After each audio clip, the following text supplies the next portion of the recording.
The Japanese Grand Prix weekend, but could we see a Japanese winner? Yuki Tsunoda's home Grand Prix and his first in a brand new team could see the Japanese driver pick up his first podium in the sport. But it could also end in disaster if he can't tame this year's Red Bull car in the same way that others have struggled, especially considering Japan hosts one of the most technical tracks on the calendar. We'll cover it from all sides as we go through 5 predictions for the Japanese Grand Prix. This is going to get spicy, and having seen your predictions, there's a lot of different opinions around what's been going on over the last couple of weeks since round 2 in Shanghai. Of course, the biggest story has been the sudden U-turn from Red Bull, who promoted Liam Lawson in December, despite also having the choice of Tsunoda, only to reverse that decision 2 races into the season, now demoting Lawson back to the sister team and putting Yuki beside Max Verstappen in the main team. But we'll come back to that a little bit later on in your predictions, as we aren't here just to talk about that. There are 18 other drivers also taking part in the Japanese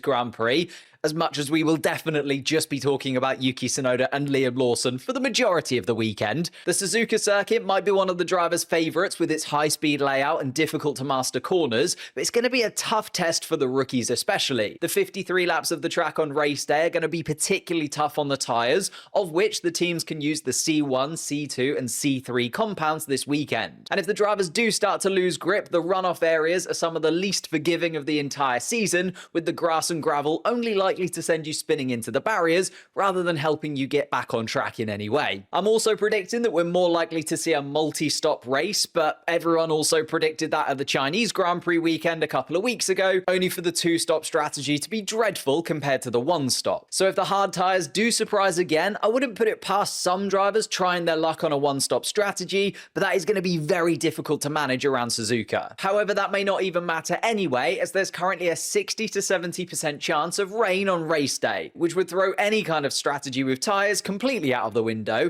and would mean that 2 of the 3 Grand Prix we've had so far this season have been in wet weather conditions and 1 has been a sprint weekend. It really is a tough year to come into Formula 1 as a rookie. And if you want to catch all of that unfold live, I'll be streaming alongside both qualifying and the race on this channel, as well as an additional members only post-race show, so make sure you subscribe to the channel and don't miss any of that action. With that being said, let's get into the predictions that you guys have voted on for the Japanese Grand Prix weekend. If you want to get involved in these votes in the future, check the channel's posts tab on the Monday of the race week to get your votes in. So for Bahrain, get involved on Monday. Starting off with the votes for the best team, McLaren have dominated the voting once again after winning the first 2 races of the season, and that McLaren car does just look so planted compared to the rest of the field. I could see them winning again this weekend, but Mercedes have jumped into the votes for the first time. Second in the constructors' standings was not where I had them after their very up and down 2024 season, but George Russell and Kimi Antonelli have both been getting on very well while steering clear of the headlines, which have mainly gone to the other 3 teams that they battle with on track, for good reason if you're McLaren, and for fairly bad reasons if you're a Red Bull or Ferrari fan. I like the fact that both of the Red Bull teams have managed to get some votes, with RB being rated higher than Red Bull, as we're going to see in a moment with the flop team voting as well. However, Red Bull aren't expected to flop quite as much as Ferrari, and as you can see, all of the Ferrari believers have completely lost faith already. They did win the sprint in China, remember, but the expectations around Ferrari before the start of the season were so much higher than they are now, and everybody is just predicting Ferrari to be a calamity once again in 2025. Although for Ferrari fans, Red Bull have also started to join you in that chaos sphere. The swap for Yuki Tsunoda hasn't papered over the fact that the Red Bull car is almost impossible to drive,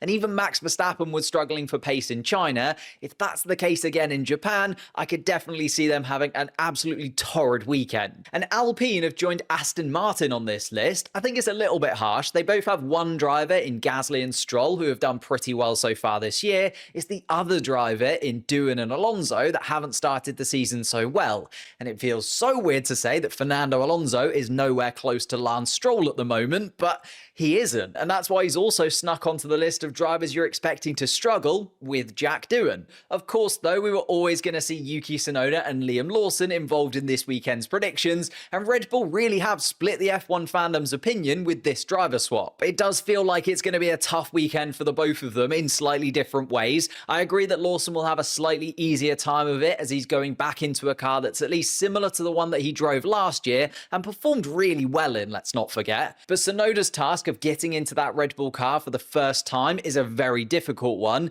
Then getting used to the team dynamic, getting to know all of the engineers and how to communicate with them effectively is going to be a baptism of fire for Yuki Tsunoda. And the fact that it's his home Grand Prix, there is so much pressure on him. However, a lot of you back Tsunoda to be able to deal with that pressure, as he also received the most votes for the best surprise of the weekend too. And I think it just goes to show how unpredictable this swap really is. It could go either way for Yuki Tsunoda. It's a little bit of a coin flip. Tsunoda has started the season really well with the sister team, and it's actually been the team's strategy that's cost him from scoring points on the opening 2 race weekends of the season. So he should have a lot of confidence in himself going into this first race with Red Bull, and he said in that postseason tyre test last year that he thinks he'll suit the Red Bull car's driving style. But even Max Verstappen has been struggling with that this year, and Verstappen even said that he was convinced Lawson would be quicker in the Racing Bulls car than the Red Bull car, given how hard the RB21 is to drive right now. And some of you guys are on the same line as Verstappen, expecting Lawson to use this demotion to fuel a really strong weekend rather than beat him down further. And last but not least, your predictions for the race winner. P4 is Max Verstappen with 10.1% of the vote. Getting a third podium in a row is George Russell with 18.4% of the vote, which would be an incredible start to this season for George Russell, considering this is the year that he really needs to step up and be that number one at Mercedes. However, the majority of you are predicting that the battle at the front will still be between the 2 McLaren cars, with Lando Norris just beating out Oscar Piastri to P1, and if it continues like this, we'll have a real inter-team title fight for the first time in a while. And Suzuka is definitely the kind of place where we could see some team orders come into play, especially from McLaren considering the history that they have here, and I have a real feeling that we'll see the McLaren team get involved in the on-track action between those 2 drivers. But do you agree with those predictions? Let me know in the comments down below. I feel like there's going to be a lot of debate over all of those predictions all the way up until race day this week. Leave a like on the video and subscribe to the channel whilst you're down there. And if you want a little bit of a more in-depth look at Yuki Tsunoda's chances of success in Japan, I made this video here, which you can click and watch.